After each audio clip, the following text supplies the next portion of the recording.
नमस्कार दोस्तों, welcome to Sambhav education. This is Aryan Shukla. दोस्तों, शाम के 8 बज चुके हैं। जैसा कि आप सब जानते हैं, डेली शाम को 8 बजे स्पेशल रेलवे के लिए क्लास होती है। तो आज की क्लास में मॉडल पेपर डिस्कस करेंगे। जिसमें जीके के 50 क्वेश्चन होंगे। सभी लोग क्लास को ध्यान से देखिएगा। जो एक्स्ट्रा फैक्ट आपको बताए जाएं उनको भी ध्यान से सुनिए। रिकॉर्ड परीक्षा में उनसे भी क्वेश्चन पूछे जा सकते हैं। चलिए शुरू करते हैं आज की क्लास। सभी को गुड इवनिंग। इसका आंसर करिएगा क्वेश्चन नंबर फर्स्ट के लिए। इतिहास से संबंधित क्वेश्चन है, अच्छा क्वेश्चन है। अंग महाजनपद की राजधानी बताइएगा। तो सर इसका आंसर करिए। बताइए अंग महाजनपद की राजधानी क्या थी। इसका राइट आंसर क्या होगा दोस्तों? वैशाली, कौशाम्बी, श्रावस्ती या फिर चंपा। डी करेक्ट आंसर होगा Champa. Yes, option number D correct answer है। अंग महाजनपद की राजधानी चंपा थी। तो option number D correct answer होगा इसका। बहुत अच्छे। इसका आंसर करिएगा क्वेश्चन नंबर 2 के लिए। टीपू सुल्तान की राजधानी बताइएगा। सभी जल्दी से आंसर करिए। बताइए टीपू सुल्तान की राजधानी क्या थी। क्वेश्चन पूछा जाता है टीपू सुल्तान की मृत्यु कब हुई थी। तो आप लोग याद रखिएगा 1799 में। कब? 1799 में। आप लोग याद रखिएगा टीपू सुल्तान की मृत्यु हुई थी। कहां पर हुई थी यह भी प्रश्न पूछा जाता है। श्रीरंगपट्टनम में। और इसका right answer option number D होगा। क्या करेक्ट आंसर होगा? ऑप्शन नंबर डी इसका राइट आंसर होगा। श्रीरंगपट्टनम टीपू सुल्तान की राजधानी थी। तो option number D correct answer होगा। ये क्या पूछा गया है, the economic history of India नामक पुस्तक किसने लिखी है। ऑप्शन को पढ़ लीजिएगा, उसके बाद आंसर करिए। जल्दबाजी में आपको आंसर नहीं देना है। जिसने अभी लाइव सेशन को लाइक नहीं किया है, लाइक कीजिएगा, शेयर कीजिएगा। चैनल पर नए हैं, चैनल को सब्सक्राइब कीजिएगा, बेल आइकन को प्रेस कीजिएगा ताकि सभी नोटिफिकेशन आप तक पहुंच सकें। इसका right answer option number B होगा, रमेश चंद्र दत्त। क्या तो option number B correct answer होगा। रमेश चंद्र दत्त ने the economic history of India नामक पुस्तक लिखी है। तो option number B correct answer होगा। अब इसका आंसर करिएगा क्वेश्चन नंबर 4 के लिए। स्वतंत्र पार्टी के संस्थापक बताइएगा। सभी जल्दी से आंसर करिए। बताइए दोस्तों, स्वतंत्र पार्टी के संस्थापक कौन थे। सी राजगोपालाचारी, गोपाल कृष्ण गोखले, वल्लभ भाई पटेल या फिर इनमें से कोई नहीं। तो इसका राइट आंसर ऑप्शन नंबर ए होगा, सी राजगोपालाचारी। क्या तो option number A correct answer होगा। स्वतंत्र पार्टी की स्थापना की थी सी राजगोपालाचारी ने। क्वेश्चन नंबर 4 का option number A correct answer होगा। अब इसका आंसर करिएगा क्वेश्चन नंबर 5 के लिए। टॉक्सिकोलॉजी किससे संबंधित अध्ययन है। ये रेलवे परीक्षा में पूछा हुआ प्रश्न है। सभी जल्दी से आंसर करिए क्वेश्चन नंबर 5 के लिए। Good evening. तो ऑप्शन को पढ़ लीजिएगा, उसके बाद ही आंसर करिए। जल्दबाजी में आपको आंसर नहीं देना है। टॉक्सिकोलॉजी किससे संबंधित अध्ययन है। Right answer option number D होगा, विष से। या तो option number D correct answer होगा इसका। आप लोग याद रखिएगा, विष से संबंधित अध्ययन को टॉक्सिकोलॉजी कहते हैं। तो सभी ने करेक्ट आंसर दिया इस बार। वेरी गुड दोस्तों, good evening. D correct answer होगा इसका। अब इसका आंसर करिएगा क्वेश्चन नंबर 6 के लिए। मनु भाकर किससे संबंधित है। अभी जो ओलंपिक हुआ था कहां पर हुआ था। पेरिस में। 2024 में पेरिस में ओलंपिक हुआ है। इसमें मनु भाकर ने पदक जीते हैं। बहुत अच्छे। सभी को गुड इवनिंग। डेली सभी लोग सेशन को ज्वाइन कीजिएगा। डेली शाम को 8 बजे स्पेशल रेलवे के लिए क्लास होती है। टाइम को याद रखिएगा। सभी डेली सेशन को ज्वाइन कीजिए। इसका right answer option number B होगा, शूटिंग से संबंधित है। या तो option number B correct answer है। मनु भाकर शूटिंग से संबंधित है। तो option number B correct answer होगा। अब इसका आंसर करिएगा क्वेश्चन नंबर 7 के लिए। नाबार्ड का फुल फॉर्म बताइएगा। क्या पूछा गया है, नाबार्ड का फुल फॉर्म। अगर पूछ ले नाबार्ड की स्थापना कब हुई, इंपॉर्टेंट है, अभी याद रखिएगा 1982 में। कब? 1982 में नाबार्ड की। क्वेश्चन आप पूछ सकते हैं, नाबार्ड का मुख्यालय कहां पर है। तो आप लोग याद रखिएगा मुंबई में। नाबार्ड का हेडक्वार्टर मुंबई में। अब इसका आंसर करिए। बताइए नाबार्ड का फुल फॉर्म क्या होता है। बी करेक्ट आंसर होगा इसका, national bank for agriculture and rural development. तो option number B correct answer होगा। जिसने भी question number 7 option number B दिया उनका सही उत्तर है। अब इसका आंसर करिएगा क्वेश्चन नंबर 8 के लिए। महाभारत के लेखक पतंजलि किसके समकालीन थे। ये अच्छा क्वेश्चन है। इस प्रकार से क्वेश्चन पूछा जाता है परीक्षा में, महाभारत के लेखक कौन है। तो याद रखिएगा महाभारत को किसने लिखा है, किसकी रचना है। पतंजलि की। किसके समकालीन थे। चंद्रगुप्त मौर्य, अशोक, पुष्यमित्र शुंग या फिर चंद्रगुप्त प्रथम। इसका right answer option number C होगा, Pushyamitra Shunga. C correct answer होगा। या तो ऑप्शन नंबर सी का राइट आंसर आप लोग याद रखिएगा, पतंजलि पुष्यमित्र शुंग के समकालीन थे। तो option number C correct answer होगा। अगर पूछ ले शुंग वंश की स्थापना किसने की थी, तो आप लोग याद रखिएगा पुष्यमित्र शुंग ने शुंग की स्थापना की थी। और मौर्य वंश के बाद मगध पर जो शासन है शुंग डायनेस्टी, शुंग वंश ने किया था। इसका आंसर करिएगा क्वेश्चन नंबर 9 के लिए। बताइए यूरिन में किस प्रकार का एसिड पाया जाता है? ये बायोलॉजी संबंधित क्वेश्चन है, सभी जल्दी से आंसर करिए। क्या पूछा गया? यूरिन में किस प्रकार का एसिड पाया जाता है? इसका right answer option number D होगा, यूरिक एसिड। या तो option number D correct answer है, यूरिन में यूरिक एसिड पाया जाता है, तो option number D correct answer होगा। सभी ने करेक्ट आंसर दिया, वेरी गुड दोस्तों। अब इसका आंसर करिएगा क्वेश्चन नंबर 10 के लिए। सभी जल्दी से आंसर करिए क्वेश्चन नंबर 10 के लिए। बताइए किसे भारत का प्रथम आधुनिक व्यक्ति माना जाता है? सभी जल्दी से आंसर करिएगा। क्या पूछा गया? निम्न में से किसे भारत का प्रथम आधुनिक व्यक्ति मानते हैं? राइट आंसर क्या होगा? राजा राममोहन राय। या तो option number C correct answer होगा, राजा राममोहन राय को भारत का प्रथम आधुनिक व्यक्ति माना जाता है। सी करेक्ट आंसर होगा। ये ग्रुप डी की परीक्षा में पूछा हुआ प्रश्न है रेलवे की, तो option number C correct answer है। इंपॉर्टेंट है, फिर से क्वेश्चन पूछा जा सकता है क्योंकि परीक्षाओं में प्रीवियस ईयर क्वेश्चन जो होते हैं रिपीट होते हैं। इसका आंसर करिएगा क्वेश्चन नंबर 11 के लिए। विटामिन के की कमी का परिणाम क्या होगा? अगर शरीर में विटामिन के की कमी होगी तो क्या इसका परिणाम होगा, यह आपको बताना है। स्कर्वी रोग हो जाएगा, हृदय का थक्का बनने में कठिनाई होगी, सांस लेने में कठिनाई होगी, या फिर दृष्टि दोष होगा। तो सभी इसका आंसर करिए क्वेश्चन नंबर 11 के लिए। आंसर आप लोग दीजिएगा, राइट या रॉन्ग आप लोग आंसर करिए। इसका right answer option number B होगा, रक्त का थक्का बनने में कठिनाई होती है विटामिन के की कमी से, तो option number B correct answer होगा। इसका आंसर करिएगा क्वेश्चन नंबर 12 के लिए। बताइए नील नदी घाटी में किस सभ्यता का विकास हुआ था? आपको बताना है नील नदी घाटी में किस सभ्यता का विकास हुआ था, तो right answer option number C होगा, मेसोपोटामिया की सभ्यता का। सी करेक्ट आंसर होगा। सॉरी, पहले क्वेश्चन को समझिएगा। क्या पूछा गया? नील नदी घाटी में किस सभ्यता का विकास हुआ था? इसका right answer option number B होगा, मिस्र की सभ्यता का। बी करेक्ट आंसर होगा दोस्तों, सी करेक्ट आंसर नहीं होगा इसका। सी करेक्ट आंसर नहीं होगा, बी करेक्ट आंसर होगा इसका। आप लोग याद रखिएगा, नील नदी घाटी में मिस्र की सभ्यता का विकास हुआ था। अरे सी करेक्ट आंसर नहीं होगा, जल्दबाजी में सी पर टिक हो गया था। इसका right answer option number B होगा, मिस्र की सभ्यता करेक्ट आंसर होगा। यस, मिस्र की सभ्यता का विकास हुआ था नील नदी घाटी में। अब इसका आंसर करिएगा क्वेश्चन नंबर 13 के लिए। ग्रीन पार्क स्टेडियम कहां पर है? तो सभी इसका आंसर करिएगा। बताइए इसका राइट आंसर क्या होगा? भारत में कहां पर है ग्रीन पार्क स्टेडियम? आंसर करिए और जल्दी से आंसर करिए। राइट आंसर ऑप्शन नंबर ए होगा, कानपुर में। कानपुर कहां पर है? कई बार मैंने आपको बताया, उत्तर प्रदेश में है कानपुर। कानपुर कहां पर? उत्तर प्रदेश में है। चमड़े के उद्योग के लिए प्रसिद्ध है, गंगा नदी के तट पर बसा है। उत्तर भारत का मैनचेस्टर भी कहते हैं कानपुर को। इंपॉर्टेंट है, इसे याद रखिएगा। पूछा जाता है उत्तर भारत का मैनचेस्टर किसे कहा जाता है? कानपुर को कहा जाता है। जो ग्रीन पार्क स्टेडियम है ये कानपुर में है, तो ऑप्शन नंबर इसका राइट आंसर होगा। इसका आंसर करिएगा क्वेश्चन नंबर 14 के लिए। ये सभी टॉप के क्वेश्चन है, इसी प्रकार के क्वेश्चन रेलवे की परीक्षा में पूछे जाते हैं, कोशिश में प्रीवियस क्वेश्चन भी है। स्वर्ण मंदिर बताइएगा किस झील पर स्थित है? स्वर्ण मंदिर कहां पर है? अमृतसर में है। स्वर्ण मंदिर कहां पर है? पंजाब के अमृतसर में है। स्वर्ण मंदिर जो बना है इसके आसपास एक झील है, उसका नाम आपको बताना है। किस धर्म से संबंधित है यह भी पूछा जाता है। सिख धर्म से संबंधित है। बहुत अच्छे, एक करेक्ट आंसर होगा अमृत सरोवर झील। यस, ऑप्शन नंबर ए इसका राइट आंसर। आप लोग याद रखिएगा, स्वर्ण मंदिर अमृत सरोवर झील पर स्थित है, तो option number A correct answer होगा। बी करेक्ट आंसर नहीं होगा, ए करेक्ट आंसर होगा इसका। इसका आंसर करिएगा क्वेश्चन नंबर 15 के लिए। बताइए दालचीनी मसाला मूलतः कहाँ का है, किस देश का है? मलेशिया, अफगानिस्तान, भूटान या फिर श्रीलंका? तो इसका right answer option number D होगा, श्रीलंका। या तो ऑप्शन नंबर डी इसका राइट आंसर। आप लोग याद रखिएगा, दालचीनी मसाला जो है मूलतः श्रीलंका का है, तो ऑप्शन नंबर डी इसका राइट आंसर होगा। अब इसका आंसर करिएगा क्वेश्चन नंबर 16 के लिए। सभी जल्दी से आंसर करिएगा। बताइए इसका राइट आंसर क्या होगा? राष्ट्रीय खाद्य सुरक्षा अधिनियम निम्न में से किस वर्ष में पारित हुआ था? आपको बताना है जो राष्ट्रीय खाद्य सुरक्षा अधिनियम है ये किस वर्ष पारित हुआ? 2012 में, 2014 में, 2011 में या फिर 2013 में? तो डी करेक्ट आंसर होगा 2013 में। या तो ऑप्शन नंबर डी इसका राइट आंसर। आप लोग याद रखिएगा, राष्ट्रीय खाद्य सुरक्षा अधिनियम 2013 में पारित हुआ था। डी करेक्ट आंसर होगा। अब इसका आंसर करिए क्वेश्चन नंबर 17 के लिए। प्लासी की लड़ाई का मैदान आपको बताना है कहां पर है। आप लोग पहले क्वेश्चन का आंसर करिएगा। बताइए प्लासी की लड़ाई कब हुई थी? प्लासी का युद्ध कब हुआ था? यह पूछा जाता है क्वेश्चन, तो सभी जल्दी से बताइएगा। इसका आंसर बाद में कीजिएगा, पहले बताइए प्लासी का युद्ध कब हुआ था।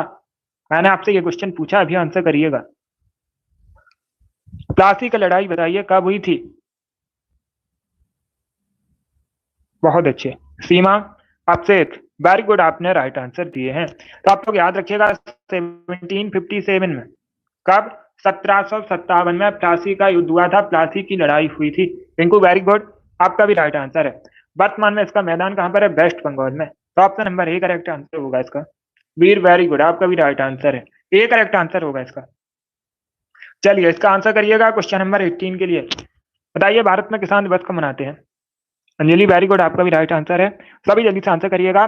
भारत में किसान दिवस आपको बताना है कब सेलिब्रेट किया जाता है। इसका करेक्ट आंसर क्या होगा? दिवस से संबंधित पूछा जाएगा परीक्षा में क्वेश्चन, कन्फर्म एक क्वेश्चन हर शिफ्ट में दिवस से संबंधित पूछा ही जाता है। ए करेक्ट आंसर होगा 23 दिसंबर को। या तो ऑप्शन नंबर इसका राइट आंसर, आप लोग याद रखिएगा प्रति वर्ष 23 दिसंबर को भारत में किसान दिवस सेलिब्रेट किया जाता है, मनाया जाता है। तो ऑप्शन नंबर इसका राइट आंसर होगा। अब इसका आंसर करिएगा। का बगीचा कहते हैं उस राज्य का नाम आपको बताना है जैसे भारत में मसालों का बगीचा कहा जाता है। आंध्र प्रदेश को, केरला को, तमिलनाडु को, या फिर उत्तराखंड को? बी करेक्ट आंसर होगा केरला को। या तो ऑप्शन राइट आंसर है केरल को भारत में मसालों का बगीचा कहते हैं, बी करेक्ट आंसर होगा। अब इसका आंसर करिएगा क्वेश्चन नंबर 20 के लिए। बताइए लाख पक्ष का खिताब किसे दिया गया था? यह भी इतिहास से संबंधित क्वेश्चन है, मिडवाइल हिस्ट्री से संबंधित क्वेश्चन है। बताइए इसका राइट आंसर क्या होगा? लाख पक्ष की जो उपाधि है, खिताब किसे दिया गया था? कुतुबुद्दीन ऐबक, इल्तुतमिश, अलाउद्दीन खिलजी, या फिर बलबन? इस प्रकार से ऑप्शन है। इसका राइट आंसर ऑप्शन नंबर ए होगा Qutubuddin Aibak. Yes, A correct answer होगा, कुतुबुद्दीन ऐबक को लाख पक्ष का खिताब दिया गया था। तो 20 क्वेश्चन नंबर का राइट आंसर ऑप्शन नंबर ए होगा। अब इसका आंसर करिएगा क्वेश्चन नंबर 20। बताइए राष्ट्रीय साक्षरता मिशन की शुरुआत कब हुई थी? तो सभी इसका आंसर करिएगा। क्या पूछा गया? राष्ट्रीय साक्षरता मिशन की शुरुआत कब हुई थी? इसका राइट आंसर ऑप्शन नंबर भी होगा 1988 में। यस, बी करेक्ट आंसर होगा 1988 में। आप लोग याद रखिएगा राष्ट्रीय साक्षरता मिशन की शुरुआत हुई थी भारत में, बी करेक्ट आंसर होगा। अब इसका आंसर करिएगा क्वेश्चन नंबर 22 के लिए। बनारस हिंदू विश्वविद्यालय की स्थापना किसने की थी? BHU, बनारस हिंदू विश्वविद्यालय संस्थापक बताइए कौन थे? बी करेक्ट आंसर होगा पंडित मदन मोहन मालवीय। ऑप्शन नंबर 20 का राइट आंसर है। अब इसका आंसर करिएगा क्वेश्चन नंबर 23 के लिए। Storm straight from the heart नामक पुस्तक के लेखक कौन है? तो सभी इसका आंसर ये क्वेश्चन नंबर 23 का। बताइए राइट आंसर क्या होगा? सभी जल्दी से आंसर करिएगा। क्या पूछा गया है? स्टेट फ्रॉम द हर्ट नामक पुस्तक किसने लिखी है? बी करेक्ट आंसर होगा कपिल देव। या तो ऑप्शन नंबर 20 का राइट आंसर है। भारतीय पुरुष क्रिकेटर हैं कपिल देव, इन्होंने स्टेट फ्रॉम द हर्ट नामक पुस्तक लिखी है। इसका आंसर करिएगा क्वेश्चन नंबर 24 के लिए। बताइए हिंद स्वराज पुस्तक किसके द्वारा लिखी गई है? एनटीपीएससी परीक्षा में पूछा हुआ प्रश्न है। राइट आंसर होगा option number A Mahatma Gandhi. Yes, Mahatma Gandhi ने हिंद स्वराज नामक पुस्तक लिखी है। अब इसका आंसर करिएगा क्वेश्चन नंबर 25 के लिए। बताइए दोस्तों जेट इंजन का आविष्कार किसने किया था? गुड इवनिंग, सभी जल्दी से आंसर करिएगा। क्या पूछा गया है? जेट इंजन का आविष्कार किसने किया था? इसका राइट आंसर क्या होगा? इसका राइट आंसर ऑप्शन नंबर भी होगा sir Frank Whittle. Yes, option number 20 का राइट आंसर आप लोग याद रखिएगा, फ्रैंक व्हिटल ने जेट इंजन का आविष्कार किया था। तो option number B correct answer होगा। इसका आंसर करिएगा क्वेश्चन नंबर 26 के लिए। भारतीय संविधान का आपको बताना है भाग 4 का अनुच्छेद 43 किससे संबंधित है? इसका राइट आंसर क्या होगा? ये भी पॉलिटी से संबंधित क्वेश्चन है, अच्छा क्वेश्चन है। तो सभी इसका आंसर करिए। बताइए राइट आंसर क्या होगा? भारतीय संविधान का जो भाग 4 है डीपीएसपी से संबंधित है। अनुच्छेद 43 ये भी डीपीएसपी से संबंधित है। भारतीय संविधान में जो डीपीएसपी है कहां से लिया गया है? आयरलैंड के संविधान से लिया गया है। तो सभी इसका आंसर करिएगा। बताइए इसका राइट आंसर क्या होगा? इसका right answer option number D होगा, सहकारी समितियों से संबंधित है। क्या करेक्ट आंसर होगा? ऑप्शन नंबर डी इसका राइट आंसर है। डी करेक्ट आंसर होगा इसका, सहकारी समितियों से संबंधित है। इसका आंसर करिएगा क्वेश्चन नंबर 27 के लिए। आपको बताना है इम्फाल किस भारतीय राज्य की राजधानी है? बहुत इजी क्वेश्चन है, सभी जल्दी से आंसर करिए। बताइए इसका राइट आंसर क्या होगा? जो इम्फाल है किस भारतीय राज्य की राजधानी है? मणिपुर, त्रिपुरा, नागालैंड या फिर सिक्किम की? आंसर सभी लोग दीजिएगा और जल्दी से आंसर करिएगा। इम्फाल कहाँ की राजधानी है ये पूछा गया है। इसका राइट आंसर ऑप्शन नंबर ए होगा मणिपुर की। यस, इम्फाल मणिपुर की राजधानी है। त्रिपुरा की राजधानी अगरतला है। नागालैंड की राजधानी तो चार ऑप्शन को आप लोग याद रखिएगा, इंपॉर्टेंट है परीक्षा की दृष्टि से। त्रिपुरा करेक्ट आंसर नहीं होगा, त्रिपुरा की कैपिटल आप लोग याद रखिएगा अगरतला है। ए करेक्ट आंसर होगा मणिपुर। अब इसका आंसर करिएगा क्वेश्चन नंबर 28 के लिए। बताइए विद्युत धारा को मापने के लिए किस यंत्र का प्रयोग किया जाता है? विद्युत धारा को मापने के लिए आपको बताना है किस यंत्र का प्रयोग किया जाता है? धारा मापी, अमीटर, वोल्ट मीटर या फिर इनमें से कोई नहीं। विद्युत धारा को मापने के लिए किस यंत्र का प्रयोग किया जाता है? बी करेक्ट आंसर होगा अमीटर। या तो ऑप्शन नंबर 20 का राइट आंसर है, अमीटर का प्रयोग करते हैं। बी करेक्ट आंसर होगा। अब इसका आंसर करिएगा क्वेश्चन नंबर 29 के लिए। बताइए भारत का प्रवेश द्वार किसे कहते हैं? सब इसका आंसर करिएगा। आपको बताना है भारत का प्रवेश द्वार किसे कहा जाता है। इसका right answer option number C होगा मुंबई को। या सी करेक्ट आंसर होगा।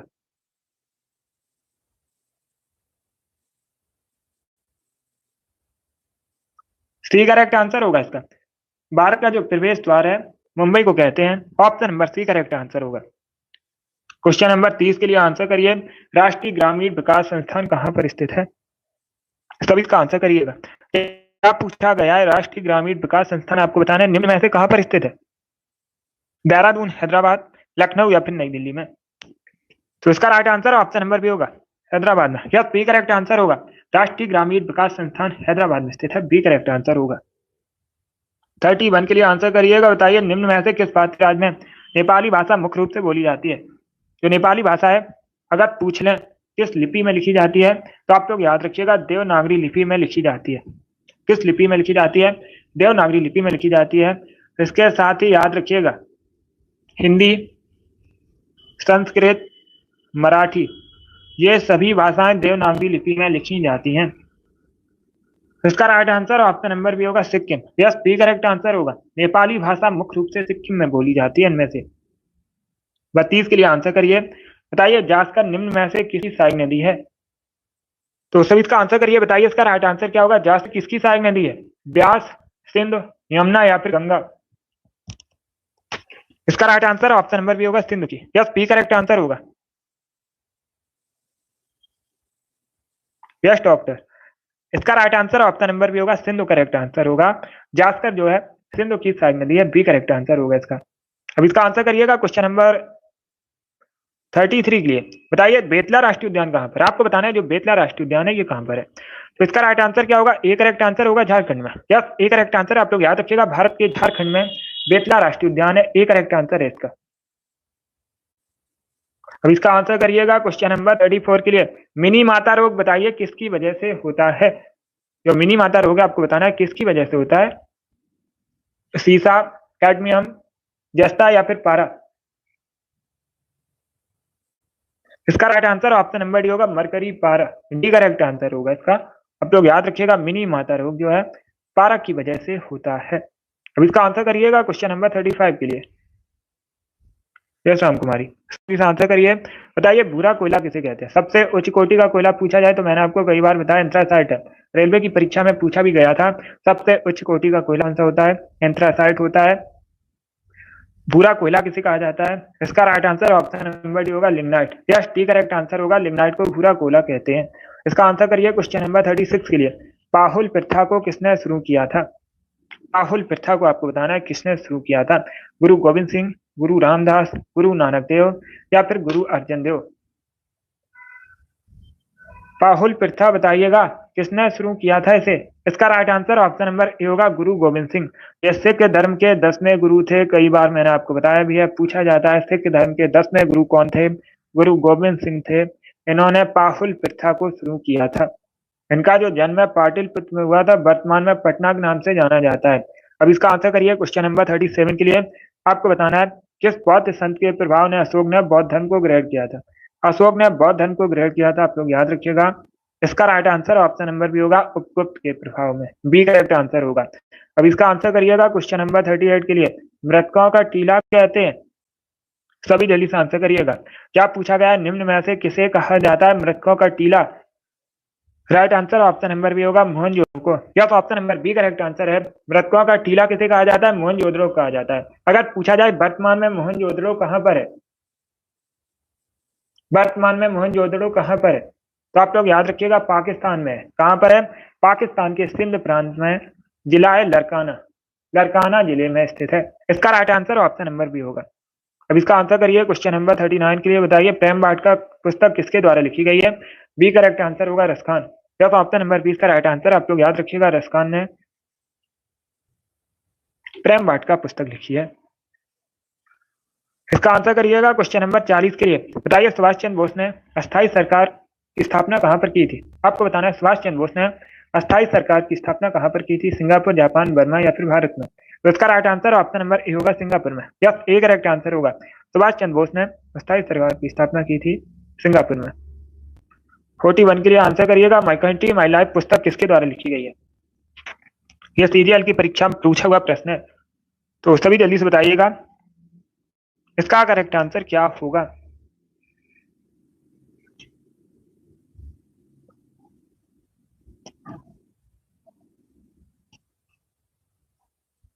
सभी जल्दी से आंसर करिएगा। इसका राइट आंसर होगा option number D, Lal Krishna Advani. D correct answer होगा इसका। या तो ऑप्शन नंबर डी इसका राइट आंसर, आप लोग याद रखिएगा। माई कंट्री माई लाइफ पुस्तक जो है लाल कृष्ण आडवाणी ने लिखी है। 42 के लिए आंसर करिएगा, भारत में रक्षा सेनाओं का कौन होता है? Right answer option number B होगा, प्रेसिडेंट, राष्ट्रपति। यस, भारत में रक्षा सेनाओं का जो सुप्रीम कमांडर है राष्ट्रपति होता है भारत का। बी करेक्ट आंसर होगा। 43 के लिए आंसर करिएगा। बताइए भारत पाकिस्तान के बीच शिमला समझौता कब हुआ था? क्या पूछा गया? भारत पाकिस्तान के मध्य शिमला समझौता कब हुआ था? बी करेक्ट आंसर होगा 1972 में। अब इसका नंबर 44 के लिए, शुंग वंश के पश्चात भारत पर किसने शासन किया था? सातवाहन वंश ने, कुषाण वंश ने, कर्ण वंश ने या फिर गुप्त वंश ने? यह भी इतिहास से संबंधित क्वेश्चन है, एंशिएंट हिस्ट्री से संबंधित क्वेश्चन है। सभी जल्दी से आंसर करिए। बताइए शुंग वंश के पश्चात भारत पर किसने शासन किया था? इसका right answer option number C होगा, कर्ण वंश ने। सी करेक्ट आंसर होगा इसका। सी करेक्ट आंसर होगा, ए करेक्ट आंसर नहीं होगा, सी करेक्ट आंसर होगा। अब इसका आंसर करिएगा क्वेश्चन नंबर के लिए। अंतरराष्ट्रीय बाघ दिवस कब मनाते हैं? भारत में सबसे अधिक बाघों की संख्या कहां पर है? पूछा जाता है ये मध्य प्रदेश में, इसीलिए मध्य प्रदेश को भारत में बाघ राज्य भी कहते हैं। और 29 जुलाई को प्रतिवर्ष अंतरराष्ट्रीय बाघ दिवस मनाते हैं। बी करेक्ट आंसर होगा इसका। 46 के लिए पानी से बर्फ बनना किस प्रकार का परिवर्तन है? इसका राइट आंसर क्या होगा दोस्तों? पानी से बर्फ बनना आपको बताना है किस प्रकार का परिवर्तन है। भौतिक, रासायनिक, जैविक या फिर इनमें से कोई नहीं। तो सभी इसका आंसर करिएगा क्वेश्चन नंबर 46 के लिए। इसका राइट आंसर ऑप्शन नंबर ए होगा, फिजिकल चेंज। क्या तो option number A correct answer होगा। पानी से बर्फ बनना एक भौतिक परिवर्तन है, तो ऑप्शन नंबर ए इसका राइट आंसर होगा।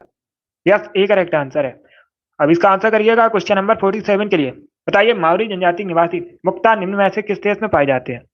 क्या पूछा गया? जो माओरी जनजाति निवासी है मुख्यतः इनमें से किस देश में पाए जाते हैं? न्यूजीलैंड, जापान, कनाडा या फिर? इसका आंसर करिए क्वेश्चन नंबर 47 के लिए। इसका राइट आंसर ऑप्शन नंबर ए होगा, न्यूजीलैंड में।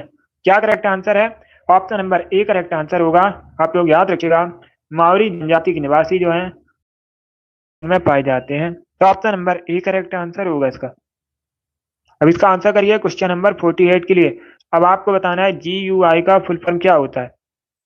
तब इसका आंसर करिएगा। बताइए GUI का फुल फॉर्म क्या होता है? ये क्वेश्चन नंबर 48 है। आंसर सभी लोग दीजिएगा और जल्दी से आंसर करिए क्वेश्चन नंबर 48 के लिए। ए करेक्ट आंसर होगा, ग्राफिकल यूजर इंटरफेस। यह ऑप्शन नंबर इसका राइट आंसर है। GUI का फुल फॉर्म होता है ग्राफिकल यूजर इंटरफेस, तो ऑप्शन नंबर ए इसका राइट आंसर है। अब इसका आंसर करिएगा क्वेश्चन नंबर 49 के लिए। बताइए डलहौजी हिल स्टेशन कहाँ पर है? ये चार ऑप्शन आपको दिए गए हैं, निम्न में से कहाँ पर है डलहौजी हिल स्टेशन? हिमाचल प्रदेश, उत्तराखंड, तमिलनाडु या फिर राजस्थान में? तो सभी इसका आंसर करिएगा। बताइए इसका राइट आंसर क्या होगा? बहुत अच्छे। इसका राइट आंसर ऑप्शन नंबर ए होगा, हिमाचल प्रदेश में। या तो option number A correct answer है, आप लोग याद रखिएगा। भारत के हिमाचल प्रदेश में डलहौजी हिल स्टेशन है, तो option number A correct answer होगा। बहुत अच्छे, ए करेक्ट आंसर होगा इसका। या तो ऑप्शन नंबर ए इसका राइट आंसर है, हिमाचल प्रदेश करेक्ट आंसर होगा। अब इसका आंसर करिएगा क्वेश्चन नंबर 50 के लिए। आज का लास्ट क्वेश्चन है। बताइए निम्न में से कौन सी धातु हथेली पर पिघल जाती है? उस धातु का नाम आपको बताना है। जो हथेली पर पिघल जाती है? पोटेशियम, गैलियम, सोडियम या फिर एल्यूमिनियम? इस प्रकार से ऑप्शन हैं। इसका right answer option number B होगा गैलियम। बी करेक्ट आंसर होगा। गैलियम जो है ये हथेली पर पिघल जाती है। बी करेक्ट आंसर होगा, एक धातु है गैलियम। इस प्रकार से क्वेश्चन पूछ लेते हैं। गैलियम क्या है? तो एक धातु है।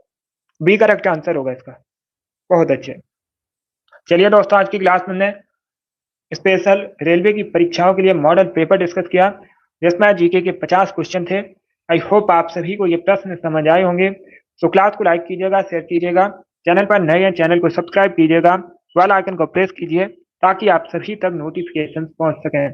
डेली क्लास होती है ये शाम को 8 बजे। टाइम को याद रखिएगा। सभी लोग डेली सेशन को ज्वाइन कीजिए। बहुत अच्छे। अगली क्लास होगी कल सुबह 10 बजे। टाइम को याद रखिएगा, टाइम से सेशन ज्वाइन कीजिएगा। चलिए, इसी के साथ मैं आपको मिलूंगा अगली क्लास में। Thank you guys, thank you for watching.